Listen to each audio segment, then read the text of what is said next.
제가 기도하고 시작하겠습니다. 좋으신 주님 감사합니다. 오늘 또 예수님의 비유 세 번째 시간으로 씨 뿌리는 자의 비유에 대해서 함께 살펴보고자 합니다. 또 우리 주님께서 농부 되셔서 우리에게 복음과 하나님 나라의 씨앗을 그럼에도 불구하고 뿌리고 계시다라고 하는 분명한 믿음 갖고 또 신앙생활 잘 할 수 있는 저희들 되게 해주십시오. 예수님의 이름으로 기도합니다. 아멘. 네, 오늘 함께 나누실 하나님의 말씀은 마태복음 13장 1절부터 9절까지입니다.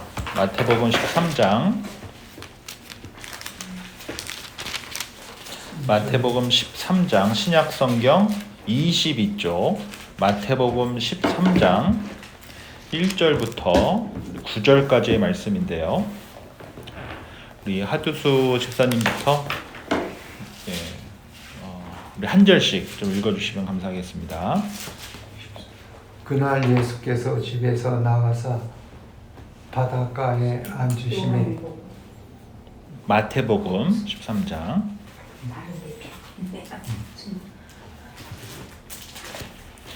제가 읽어드립니다. 큰 무리가 그에게로 모여들거늘 예수께서 배에 올라가 앉으시고 온 무리는 해변에 서 있더니. 양 집사님 읽어주시고 3절이요. 네, 예수께서 비유로 여러 가지를 그들에게 말씀하여 이르시되 씨를 뿌리는 자가 뿌리러 나가서 뿌리새 더러운 길가에 떨어지니 새들이 와서 먹어버리고 더러는 흙이 얇은 돌밭에 떨어짐에 흙이 깊지 아니하므로 곧 싹이 나오나 해가 돋은 후에 타서 뿌리가 없으므로 말랐고 더러는 가시 떨기 위에 떨어짐에 가시가 자라서 기운을 막았고 8절입니다. 더러는 좋은 땅에 떨어짐에 어떤 것은 100배, 어떤 것은 60배, 어떤 것은 30배의 결실을 하였느니라. 우리 9절 함께 읽겠습니다. 귀 있는 자는 들으라 하시니라. 아멘. 우리 말씀 열기 보도록 하겠습니다. 혹시 작은 텃밭 오늘 좀 운전하면서 오면서도 이런 얘기 잠깐 했었는데요. 저는 작은 텃밭이나 화초를 길러본 경험이 없습니다. 없고 저는 런던 살 때 그 파리가 아니라 파 뿌리 저기 물 있는 데다가 파 뿌리 이렇게 놓고 자라면 이렇게 잘라서 먹을 수 있다고 그래가지고 근데 저는 한 2, 3주 지나니까 또 그렇게 돼서 그냥 사 먹는 거랑 크게 차이가 없다. 그 경험 한 게 다고 또 이건 진짜 사랑과 정성과 지혜와 지식이 필요하구나. 그거를 좀 깨달으면서 언제가 될지 모르겠지만 한번 해볼 날이 또 있지 않겠나. 주신 거 상추 깻잎 이런 거 주신 거는 잘 먹었는데 저는 이렇게 잘 못하겠더라고요. 그래가지고 아무튼 그렇습니다. 이 말씀 이렇게 보도록 하겠습니다. 우리 마태복음 13장을 우리가 이해할 때 첫 번째로 조금 어려운 내용일 수도 있는데 이 마태복음에는 5개의 중요한 그 설교 내용이 있어요.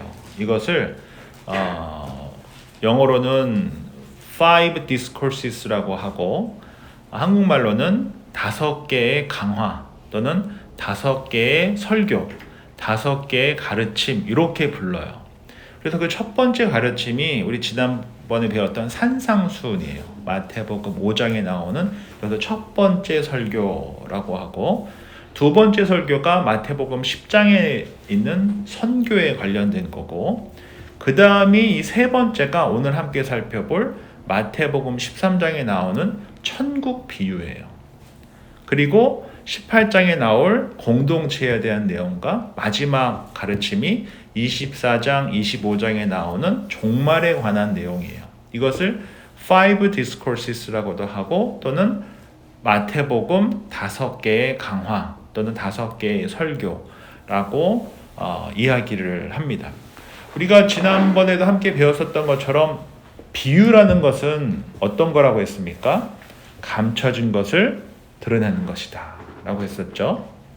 그래서 이 비유는 두 가지 목적이 같이 있다고 말씀드렸어요. 첫 번째는 드러내는, 리빌하는 목적이 하나 있고, 두 번째는 conceal 해서 감추는 목적. 이 두 가지 목적을 다 갖고 있습니다. 그래서 하나님의 말씀은 믿음을 갖고 살아가는 이들에게는 보이고 들리지만 믿음 없이 살아가는 이들에게는 보이고 들리지 않죠. 감추는 역할을 한다라는 것입니다. 그래서 예수님께서 천국에 대해서, 하나님의 나라에 대해서 말씀을 하실 때 유대인들은 그 말씀이 들리지 않았어요. 왜냐하면 믿음이 없었기 때문에. 유대인들이 바랐었던 메시아, 유대인들이 바랬었던 하나님의 나라는 어떤 나라였습니까? 지상적이고 정치적인 왕국이었어요. 다른 말로 하면 다윗 시대 때처럼 강력하고 부유한 나라가 되기를 바랬었던 것입니다.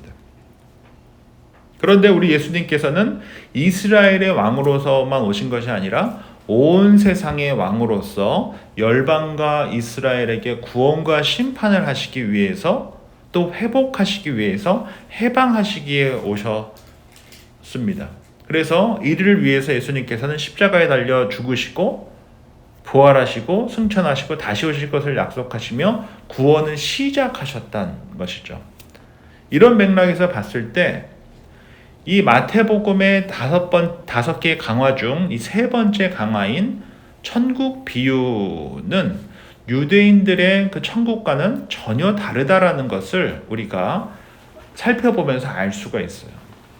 그래서 이 비유, 천국 비유는 믿음을 갖고 살아가는 제자들에게는 들리고 보이는 말씀이지만 믿음 없이 바라보는 유대인들에게는 들리지도 보이지도 않으며 하나님의 나라를 통해 일하고 계시는 그 하나님을 전혀 알 수 없고, 예수님께서 말씀하시는 천국과 유대인들이 생각하는 천국은 전혀 다르다는 것을 우리가 여기서 살펴볼 수 있다는 것입니다. 그 대표적인 예가 이제 오늘 살펴볼 마태복음 13장 1절부터 9절 또 이후에 나오는 설명들인데, 이거 한번 차근히 이렇게 한번 쭉 대충 러플리하게 이렇게 좀 보시면, 이 씨 뿌리는 자의 비유는 4개의 씨가 있죠. 첫 번째가 길가, 돌짝밭, 가시덤불, 그 다음에 좋은 밭이잖아요. 근데 이 밭을 비유를 통해서 예수님께서 하시고자 하시는 것은 사람들의 마음이 다 다르다. 삶이 그게 다 다르다. 그러나 예수님께서는 뿌리신다는 거예요, 씨를. 그리고 그 마음 밭에 따라서 그 씨가 뿌리 내리고 자라서 열매 맺는 사람도 있고 그렇지 않은 사람도 있다. 즉, 이 씨 뿌리는 비유를 통해서 예수님께서 하시고자 하는 것은 천국의 시작은 다윗 왕국의 회복으로 시작되는 것이 아니라 한 개인이 복음을 듣고 변화되는 것으로 시작된다라고 이야기하면서 한 개인에 더 집중하고 계시는 것을 볼 수 있어요. 천국의 시작은 어디서 시작된다는 것입니까? 나로부터 시작한다는 거예요. 그런데 유대인들은 강력한 왕국이 임해서 다윗과 같은 왕조가 시작이 돼서 로마의 압제로부터 벗어나는 것이 하나님의 나라고 회복이고 해방이다라고 생각을 했었는데, 예수님의 가르침과는 많이 다르다는 것을 알 수 있죠. 또 이어서 우리가 보면은 가라지의 비유가 좀 이따 나오는데 36절 이후로 보시면 이 가라지 겨자씨 비유도 그렇고 가라지의 비유도 그렇고 다 작게 시작한다는 것이에요. 하나님의 나라가. 근데 유대인들이 생각했었던 천국은 전혀 그렇지가 않잖아요. 강력한 왕국이 임해서 로마의 압제로부터 해방되기를 바랬었던 것이거든요. 근데 예수님의 가르침은 겨자씨처럼 작은 나부터 시작된다. 내가 변화되는 것부터 시작된다. 구원받아 하나님의 자녀가 되는 것로부터 시작된다라고 말씀하고 계시고, 심지어 가라지와 밀은 같이 자라요. 유대인들이 생각했었던 천국은 전혀 그렇지가 않잖아요. 어땠길 바랍니까? 로마에 관련된 사람들은 싹 다 제거하고 유대인들이 왕이 되는 나라, 유대인들의 왕조가 영향력 있게 힘 있게 성장하는 나라가 되기를 바랬었거든요. 근데 예수님의 그 천국은 밀과 가라지가 심판 때까지 함께 있다라고 이야기하고 있어요.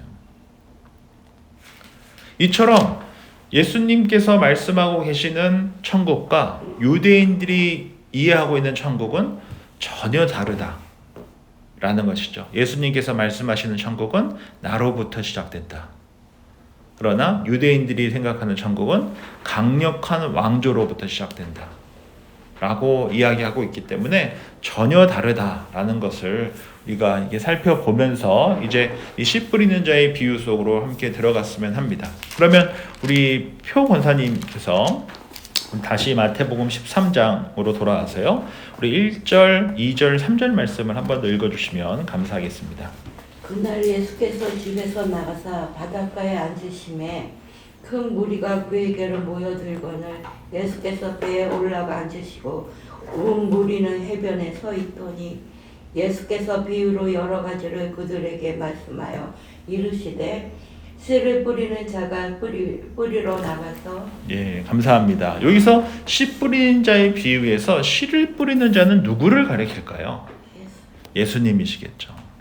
예수님께서는 말씀의 씨앗을, 천국의 비밀의 그 씨앗을 뿌리신다라고 말씀하고 있습니다. 그렇다고 한다면 이 씨를 뿌린다라고 하는 것은 예수님께서 무엇을 비유하고자 하셨던 것일까요? 예수님의 가르침, 예수님의 설교, 그런 거겠죠.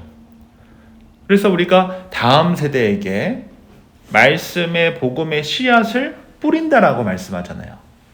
왜 이런 표현을 썼을까라고 했을 때 예수님의 말씀에는 뭐가 있다는 것을 알 수 있어요? 생명력이 있다라는 것을 알 수 있어요.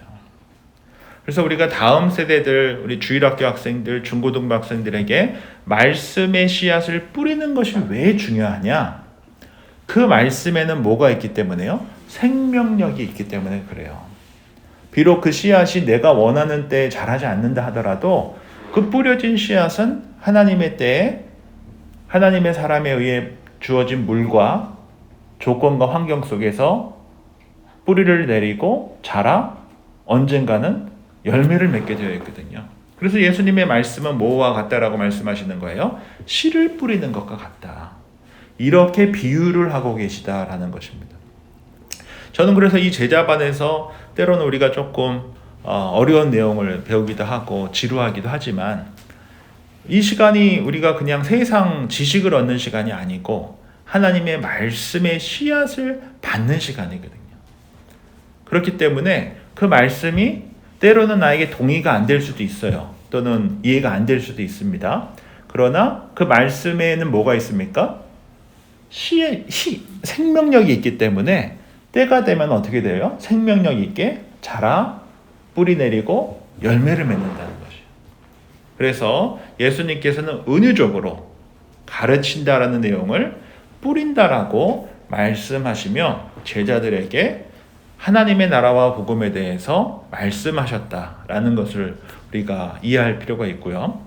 두 번째로 우리가 또 하나 이해해야 될 것은 유대 땅에 대한 이해예요. 유대 땅에 대한 이해. 이스라엘은 아열대성 기후와 지중해성 기후로 기후의 교차가 굉장히 크다라고 말씀을 드렸었어요. 그래서 10월부터 그 다음에 2월까지 우기고 비가 많이 오고 그때 1년 강수량의 대부분이 다 그때 내려요. 그리고 나머지 3월부터 9월 말까지는 건기예요. 비가 거의 내리질 않아요. 그러한 이 사계절이 뚜렷한 한국에서 큰 우리들에게는 사실 이해하기 좀 쉽지 않은 기후일 수 있지 않겠습니까? 그래서 거의 8개월 동안은 땅이 말라 있다가 10월부터 2월에만 1년 강수량이 다 내리니까 전혀 다른 거죠. 그래서 10월부터 11월에는 이른비가 내려서 땅을 적셔 토질이 부드럽게 되면은 8개월 동안 완전 바짝 말라섰던 그 땅에 농부들이 나와서 뭐를 했을까요? 기경을 하기 시작한 거예요. 그 전까지는 아무리 땅을 팔려고 해도 땅이 파졌겠으면 잘 안 파졌을 거 아닙니까? 근데 이른비가 내리고 나서부터 이제 곡괭이질을 이렇게 시작하면서 땅을 조금씩 기경시켜 가기 시작하고 그러면서 그 땅에 이렇게 이제 있다 보면 거기에 뭐가 있을까요? 돌들도 있고 또 잡초들도 있고 그랬으면은 이렇게 빼내고 뭐 그랬을 거 아니에요. 기경을 했을 거 아닙니까? 그러면서 사람도 지나가고 동물도 지나가고 그러면서 사람들이 걸어다니는 동물이 가축이 걸어다니는 소나 이런 것들이 걸어다니는 길이 형성이 됐을 것이고 또 씨를 뿌리는 곳이 형성됐지 않았겠습니까? 그렇게 농부가 10월부터 11월까지 열심히 땅을 기경을 하고 그 다음에 뭐를 뿌려요? 씨를 뿌리게 되어 있다는 것이에요.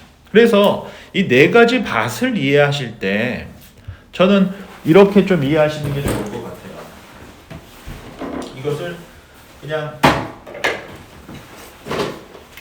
사각형으로 이렇게 해가지고 여기는 길, 여기는 골, 여기는 가시, 여기는 조은 이렇게 이해하기보다는 큰 이렇게 굉장히 넓은 지대가 있고 10월부터 11월까지 이렇게 되어 있는 완전히 다 마른 땅에 땅을 이렇게 기경하기 시작하는 것이에요.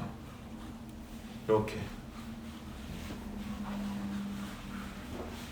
그리고 여기 사람들이 이쪽 길로 다니고 이쪽 길로 다녔을 거 아니에요. 동물들도 지나다니고.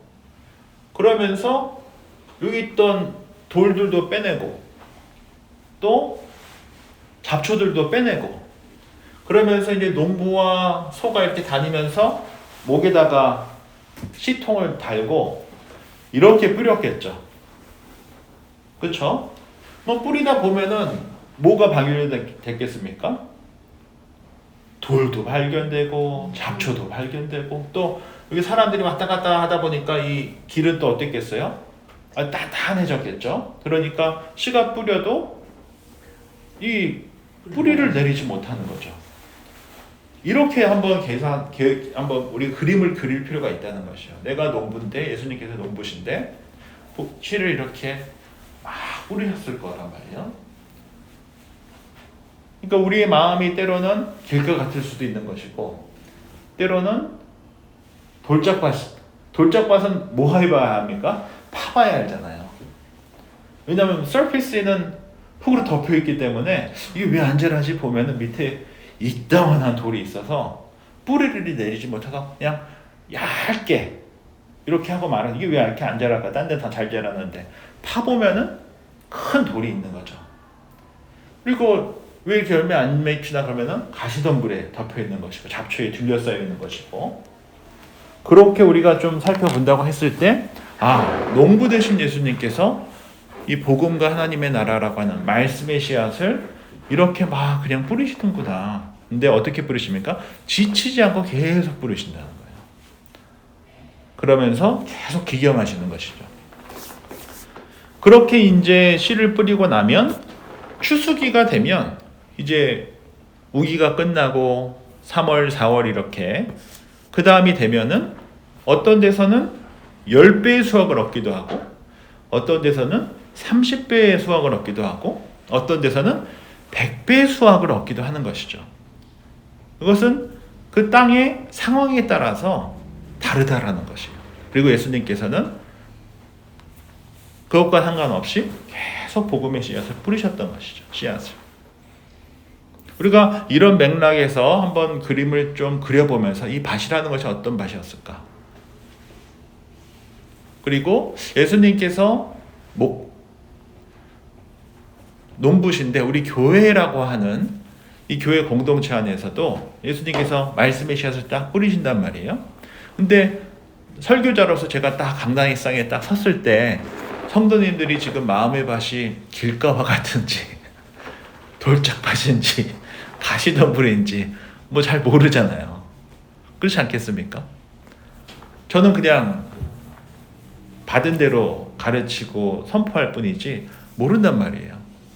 그와 같이 예수님께서도 그렇게 말씀의 씨앗을 뿌리신다라는 그 그림을 갖고 우리가 본문을 조금 더 상세하게 살펴보도록 하겠습니다. 그러면 이제 두 번째로 이 밭, 땅은 마음입니다. 그렇다고 한다면 길은 어떤 마음이며 새는 무엇일까요? 우리 마태복음 13장 19절 말씀을 우리 양집사님께서 읽어주시면 감사하겠습니다. 아무나 천국 말씀을 듣고 깨닫지 못할 때는 악한 자가 와서 그 마음에 뿌려진 것을 빼앗나니 이는 곧 길가에 뿌려진 자요. 네, 감사합니다. 그러면 이 길가는 뭐라는 것을 알 수 있습니까? 사람들이 다니는 길이다라는 것을 우리가 알 수 있고, 그 다음에 이 새는 뭔 것을 알 수 있습니까? 사탄, 마귀다 라는 것이죠. 즉 씨가 땅 길가에 뿌려지면 땅이 딱딱해가지고 씨가 뿌리를 내리지 못한단 말이에요. 그러면은 그 씨를 누가 먹는다고요? 사탄이 와서 먹는다는 거예요. 새가 와서 먹어버린다는 것이에요. 그래서 우리가 그 마음에 이 딱딱하게 굳어버린 마음에는 말씀이 씨앗이 뿌려져도 전혀 뿌리 내리지 못한다라는 것을 여기서 말씀하고 있습니다.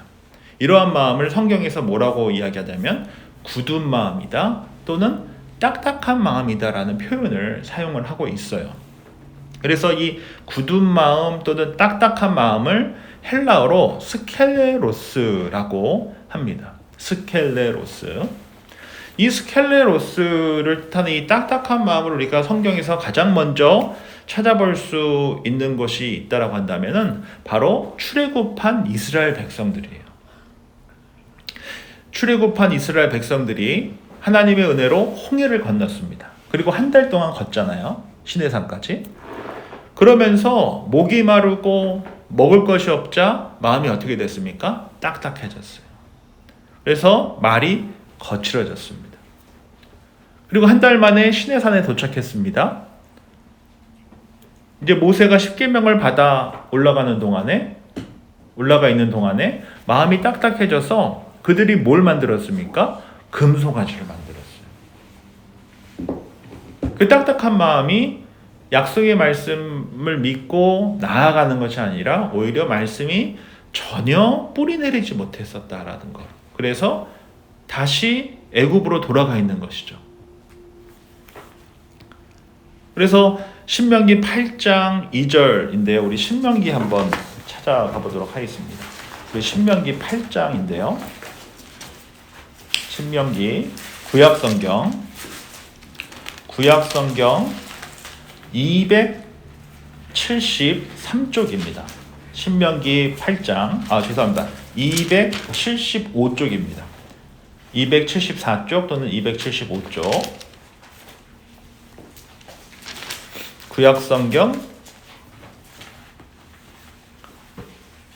274쪽 또는 275쪽 1절부터 3절까지의 말씀인데요. 우리 한 목소리로 읽어보도록 하겠습니다.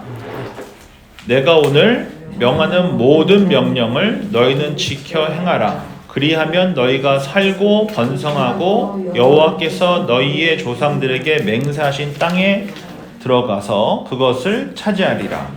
내 하나님 여호와께서 이 40년 동안에 내게 광야길을 걷게 하신 것을 기억하라. 이는 너를 낮추시며 너를 시험하사 내 마음이 어떠한지 그 명령을 지키는지 지키지 않는지 알려 하심이라.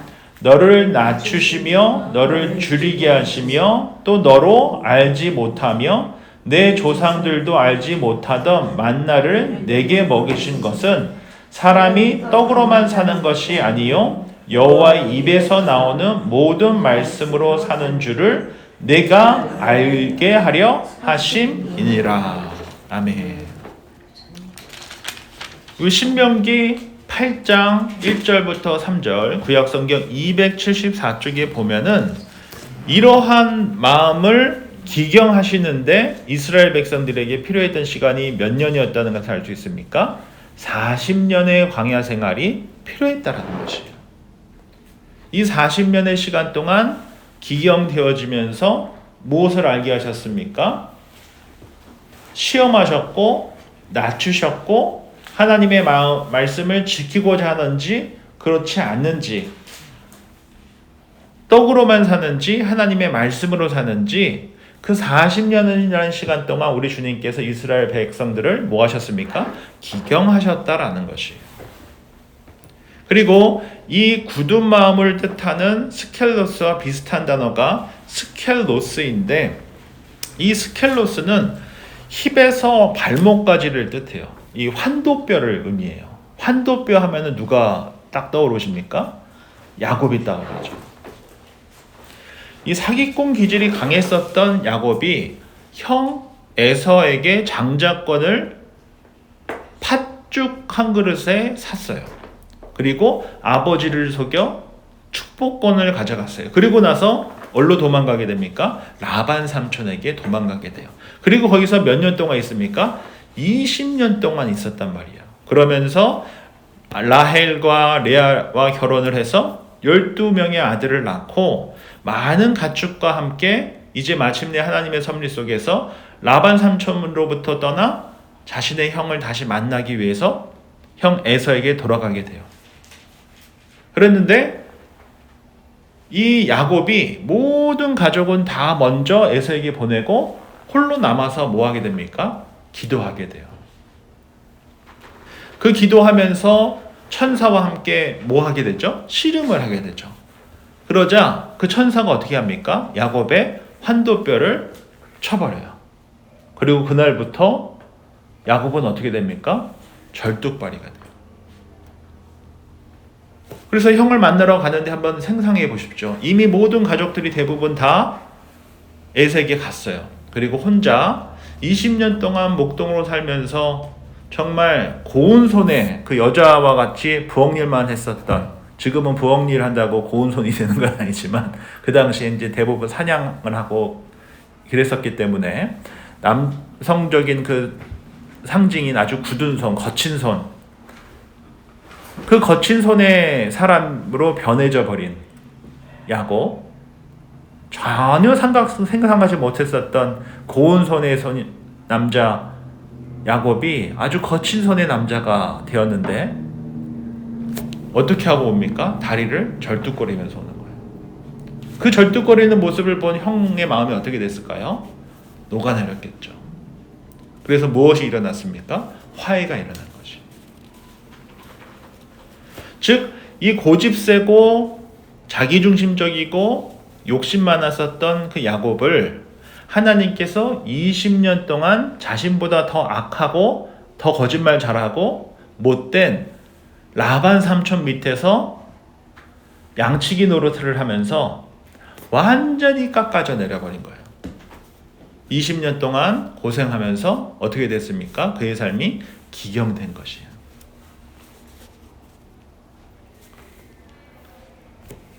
사무엘하 7장 14절 말씀 제가 읽어드립니다.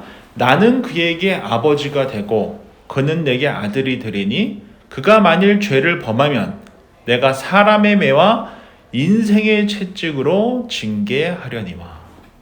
하나님께서 그렇게 우리의 삶을 뭐 하신다는 것입니까? 기경하신다라고 말씀해주고 계십니다. 그렇게 하나님의 말씀으로 기경이 되지 않는 이스라엘 백성들에게 에스겔의 말씀을 통해서 뭐라고 말씀하십니까? 이제 너희에게 새 영을 주고 너희가 부드러운 마음이 되게 해주겠다 라고 하시며 에스겔서 36장 26절에 다음과 같이 말씀하십니다. 또 새 영을 너희 속에 두고 새 마음을 너희에게 주되 너희 육신에서 굳은 마음을 제거하고 부드러운 마음을 줄 것이며. 그 마음은 어떻게 우리가 갖게 됩니까? 바로 예수 그리스도의 은혜와 성령의 인치심으로 말미암아 의무감과 책임감으로 신앙생활을 하는 것이 아니라 은혜에 주신 은혜, 그 십자가 은혜에 바르게 반응하며 성령의 그 도우심 속에서 살아가는 인생이 되게 해주시겠다라고 말씀해 주신 것입니다. 그래서 우리가 예수 그리스도의 그 십자가 외에는 우리가 굳은 마음으로 밖에 살아갈 수밖에 없어요. 그러나 예수 그리스도의 그 은혜에 그 십자가에 바르게 반응하다 보면 우리가 굳은 마음이 아니라 어떤 마음으로 살아갈 수 있습니까? 부드러운 마음으로 살아갈 수 있다라는 것입니다. 저도 그렇게 생각을 합니다. 설교자로서 설교를 할 때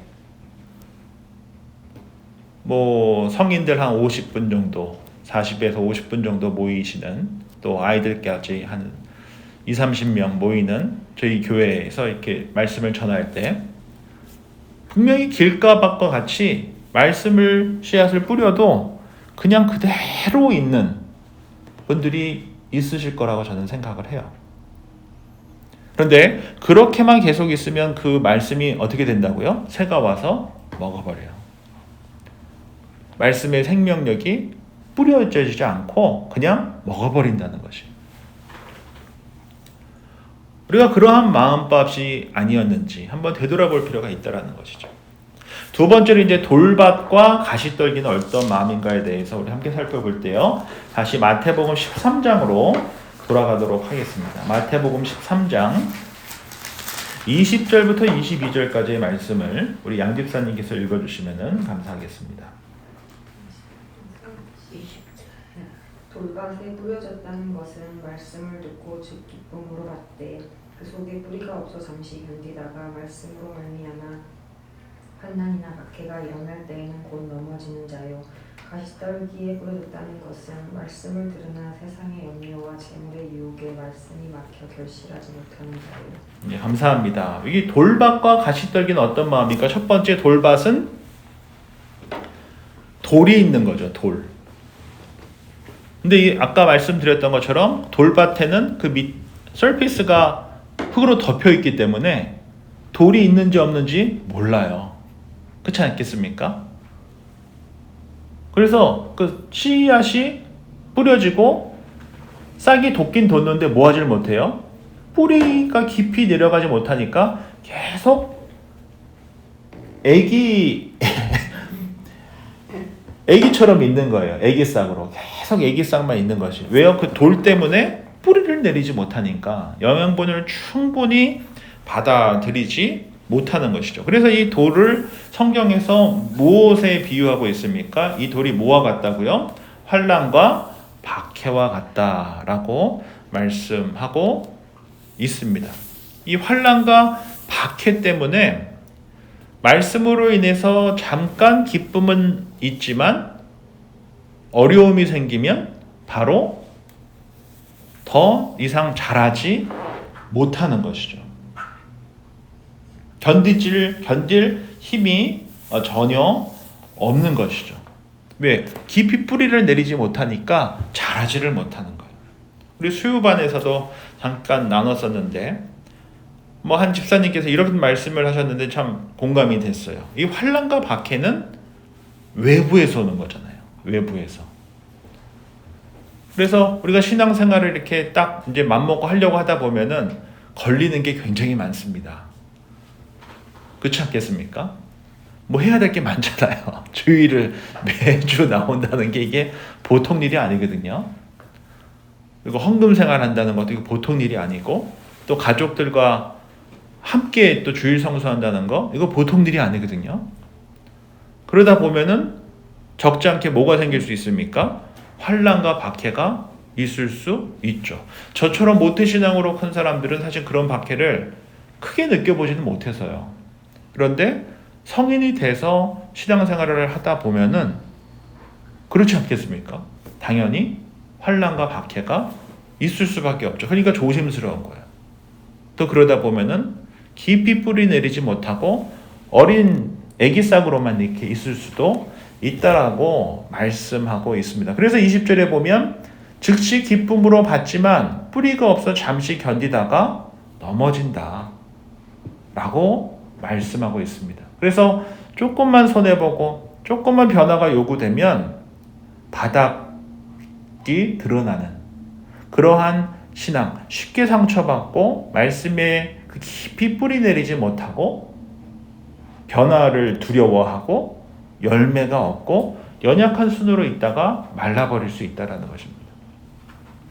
우리가 특별히 이민교회에서 교회에 오시는 분들은 정말 다양한 이유로 오시거든요. 다양한 이유로 이렇게 오시다 보니까 처음에는 이렇게 좋은 마음으로 이렇게 오시는 경우들이 많죠. 또 필요에 따라 오실 수도 있고 그랬는데 깊이 뿌리를 내리지 못하는 경우도 적지 않게 있습니다. 왜냐하면 변화가 요구되기 때문에. 그리고 적지 않은 환난과 박해가 있을 수 있기 때문에. 그래서 예수님께서 그럼 외적 어려움에 대해서 이렇게 돌로 비유하고 계시다라는 것을 우리가 알 수 있죠. 그러나 우리가 하나 꼭 기억하셔야 될 것은 신앙생활은 경험 또한 굉장히 중요한 것 같아요. 누가복음 한번 가서 찾아보도록 하겠습니다. 누가복음 21장인데요. 누가복음 21장. 누가복음 21장은 신약성경 133쪽입니다. 누가복음 21장 15절부터 19절까지의 말씀입니다. 누가복음 21장 133쪽, 신약성경 133쪽, 누가복음 21장 15절부터 우리 19절까지의 말씀인데요. 누가복음 21장 신약성경 133쪽입니다. 21장 15절부터 19절 말씀인데 우리 한 목소리를 읽어보도록 하겠습니다.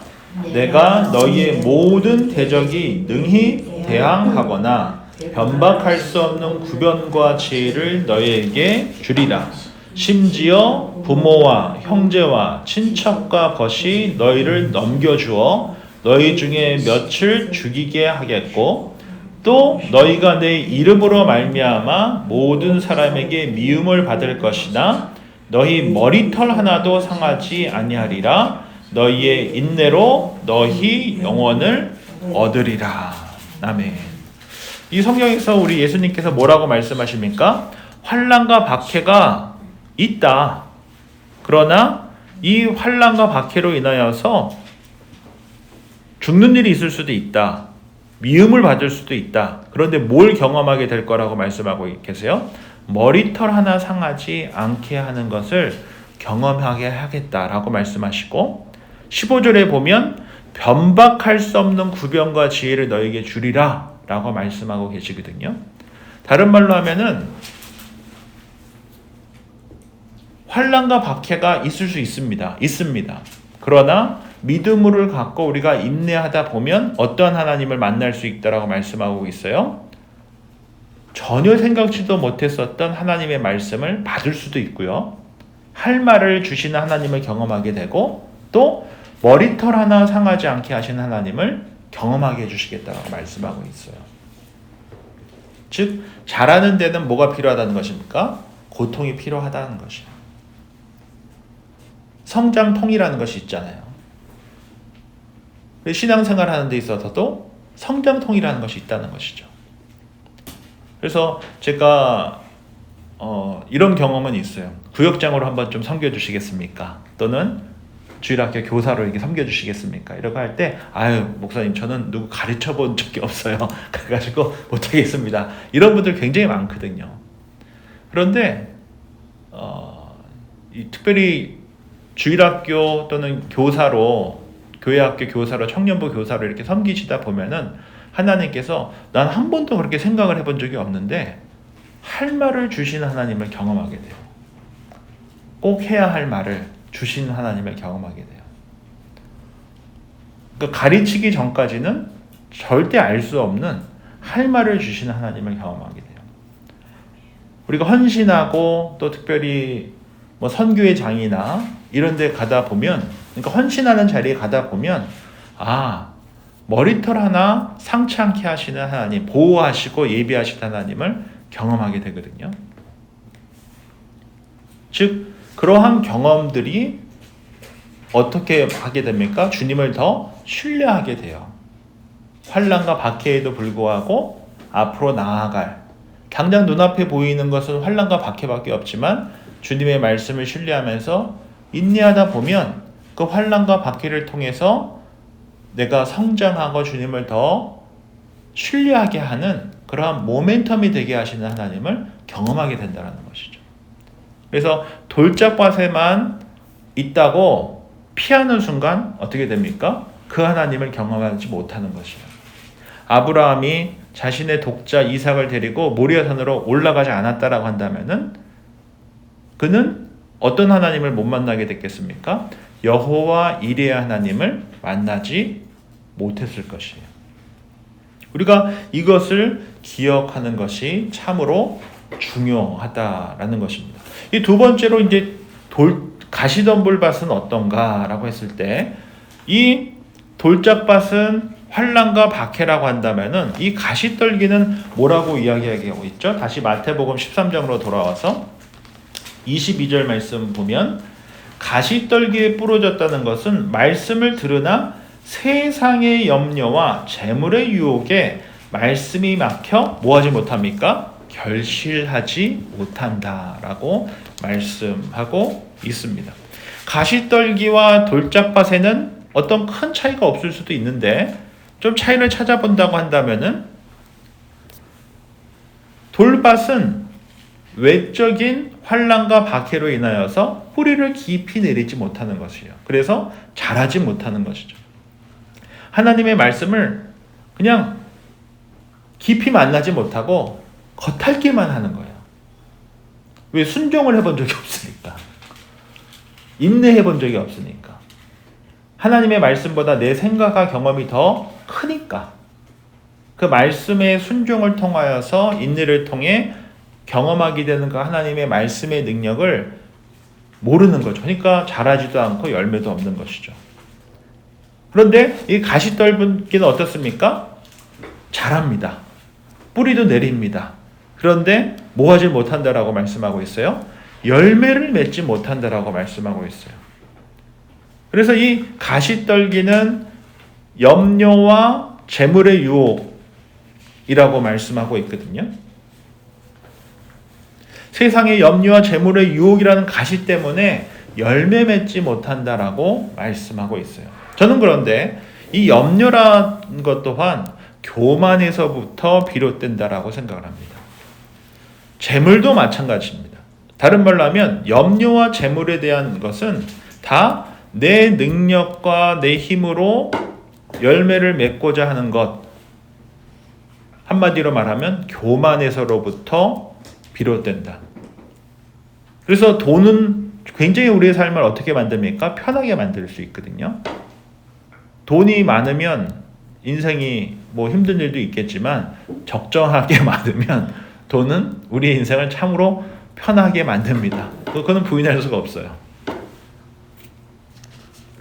그런데 성경에서는 돈으로 다 할 수 있다라고, 돈으로 모든 것을 다 해결할 수 있다라고 생각했을 때 돈은 일만하게 뿌리가 될 수 있다. 왜냐하면 하나님보다 돈을 더 앞세울 수 있기 때문에 그렇다라는 것이죠. 염려 또한 마찬가지입니다. 염려한다고 해서 바뀔 것은 아무것도 없는데 우리 지난주에 함께 살펴본 것처럼 what if 한다고 해서 아무런 변화가 일어날 것도 없는데 우리는 사실 끊임없이 what if 하며 하나님께 불필요한 것을 요청하며 하나님을 온전히 신뢰하지 못하는 삶을 살아가고 있다는 것이죠. 우리 다시 마태복음 6장으로 한번 가보도록 하겠습니다. 우리 마태복음 6장 앞으로 몇 장 좀 더 가시면 되죠. 마태복음 6장 25절부터 27절입니다. 마태복음 6장 25절부터 27절 말씀입니다. 25절부터 27절 신약성경 9쪽이죠. 우리 한 목소리 읽습니다. 그러므로 내가 너희에게 이르노니 목숨을 위하여 무엇을 먹을까 무엇을 마실까 몸을 위하여 무엇을 입을까 염려하지 말라. 목숨이 음식보다 중하지 아니하며 몸이 의복보다 중하지 아니하냐.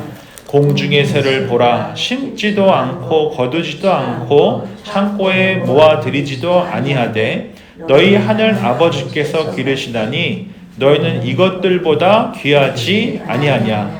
너희 중에 누가 염려함으로 그 키를 한 자라도 더할 수 있겠느냐. 아멘.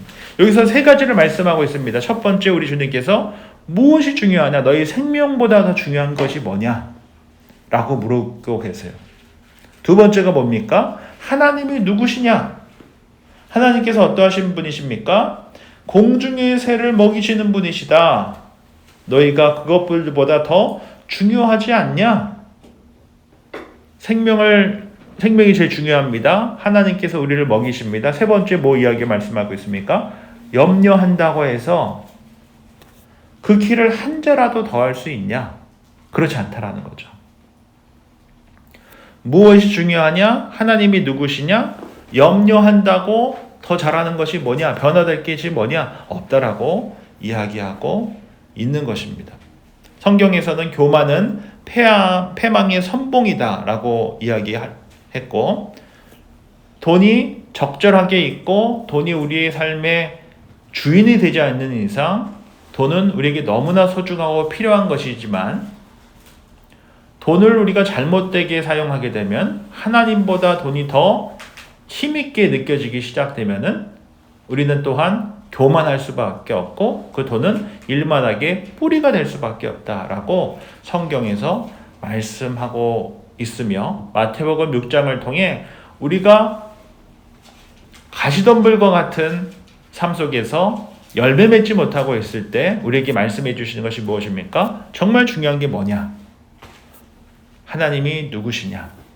그리고 염려한다고 바뀔 게 뭐냐? 라는 것을 잊지 말라고 말씀하고 있습니다. 정리해 보면 가시떨기는 외적 고통과 아픔일 수 있습니다. 환난과 박해입니다. 그리고 가시떨기는 뭡니까? 내적 갈등과 고통과 아픔일 수 있습니다. 염려와 재물의 유혹 관련된 것이기 때문에 그렇습니다. 한마디로 말하면 교만의 문제일 수 있습니다. 내 힘과 내 염려와 내 돈으로 문제를 해결하며 살아가겠다라고 하는, 하나님의 말씀보다 내 힘이 내 두 손에 쥐고 있는 것이 더 크게 보이고 힘있게 느껴지게 하는 것. 그리고 돌짝밭은 어떤 것이라고 볼 수 있을까요? 하나님의 능력보다 외적 압박과 환난과 박해가 더 크게 느껴지게 되는 것이라고 우리가 볼 수 있겠죠. 그럴 때 잘하지 못할 수 있고요. 뭐하지 못할 수 있습니까? 열매 맺지 못할 수 있다 라고 말씀해주고 있는 것이죠. 마지막으로 4번입니다.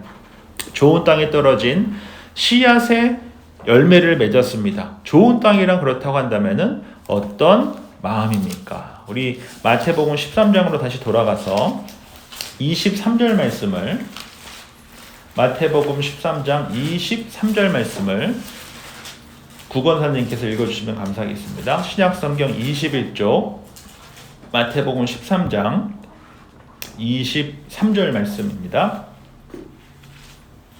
좋은 땅에 뿌려졌다는 것은 말씀을 듣고 깨달는 자니 결실을 하여 어떤 것은 100배, 어떤 것은 60배, 어떤 것은 30배가 되느니라 하시더라. 예, 감사합니다. 말씀을 듣고 뭐 하는 자라고 말씀하고 있습니까? 깨닫는 자다. 즉 하나님의 말씀이 씨앗이 뿌려졌어요. 그럼 뿌려진 씨앗에 우리가 바르게 반응할 때 어떻게 될 수 있다라고 말씀하고 계세요? 30배, 60배, 100배로 수확할 수 있다라고 말씀하고 있습니다. 저는 이 그림이 되게 중요하다고 생각을 해요. 우리의 인생의 그 큰 시간표 속에, 큰 그림 속에서 이게 우리가 맨날 바뀌잖아요. 또 매 땅의 조건이 바뀌듯이 우리의 삶도 사실 매번 바뀌잖아요. 한번 이전부터 쭉 생각해 보시면 내 삶이 참 길과 같았구나. 하나님의 말씀보다 내 생각과 경험이 훨씬 더 커서 하나님의 말씀이 뿌리를 내리지 못했구나. 그리고 조금 지나다 보니까 내가 돌짝밭과 같아서 순종하고 기다리질 못했구나. 왜냐하면 환난과 핍박이 너무 크게 하나님께서 나를 지켜주실 거라고 하는 그 믿음보다 환난과 핍박이 훨씬 더 크게 보여졌기 때문에. 그리고 내 삶을 되돌아보니 이제 환난과 핍박은 없는데 내 마음속에 염려와 돈에 대한 그런 갈등이 있구나. 그래서 나 스스로 내 염려와 내 확신과 그런 것들보다 돈보다 하나님께서 훨씬 더 크게 보이셔야 되는데 그러지 못했구나. 그런데 어느 순간 하나님께서 나의 삶을 다양한 형태로 말씀과 관계와 환경 속에서 기경해 하셔서 좋은 밭이 되게 하시는구나. 그리고 어떤 해는 30배, 어떤 해는 60배, 어떤 해는 100배의 수확을 만들어내시는 분이 우리 주님이시구나. 그러니까 즉 우리가 온전히 주님을 신뢰하면 신뢰할수록 뭐 할 수 있다라고 말씀하고 있는 것입니까? 100배의 수확을 할 수 있다라고 이 말씀에 주고 있는 것이죠. 기경의 시간은 쉽지 않습니다.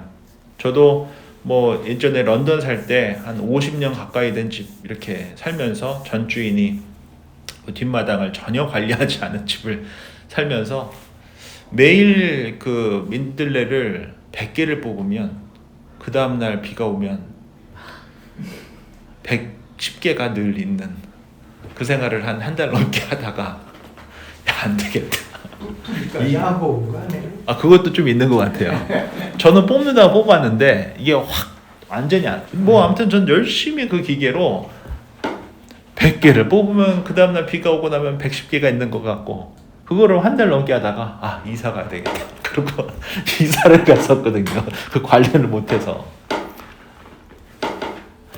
제가 이제 그런 경험이 있어서 이 기경하고 우리가 뭔가 땅을 고른다는 것이 정말 힘들고 아픈 시간이더라고요. 고통스러운 시간이더라고요.